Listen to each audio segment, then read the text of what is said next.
అర్చన నమక పారాయణం చేస్తూ తర్వాత ఆ కలశలన్నింటినీ ఒక్కొక్క రుద్రుణ్ణి అర్చన చేసి ఆ తర్వాత హవనం చేసి క్రమార్చన చేస్తారు, తర్వాత అభిషేకం చేస్తారు. ఇవన్నీ తీసుకెళ్లి సుందరేశ్వర స్వామికి అక్కడ అభిషేకం చేస్తారు.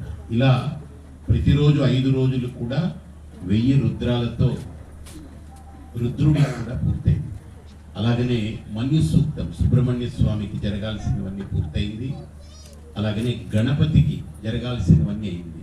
కుంభాభిషేకం పేరిట మనం చేసే పని ఏంటంటే ఇన్ని సంవత్సరాల్లో ఈ దేవతలకి ఎప్పుడైనా మంత్రంలో లోపం కానీ, ద్రవ్యంలో లోపం కానీ, లేదా భక్తిలో లోపం కానీ, శ్రద్ధలో లోపం కానీ, కాలంలో లోపం కానీ, నియమంలో లోపం కానీ, నైవేద్యాల్లో లోపం కానీ ఏది జరిగినా ఆ లోపాలన్నింటినీ క్షమించమని కోరుతూ ఈ 5 రోజుల పాటు కుంభాభిషేకంలో అంతటి మంత్రాన్ని వినియోగం చేసి వాళ్ళకి ధార విడుస్తున్నాం. కాబట్టి ఈ ఘట్టం పూర్ణాహుతితో ఈ 5 రోజుల దీక్ష పూర్తవబోతుంది. ఈ దీక్ష మొన్న మనకు అక్కడ హోమశాలలో చేసినటువంటి దీక్ష అది వేరు, అది ప్రతిష్ట.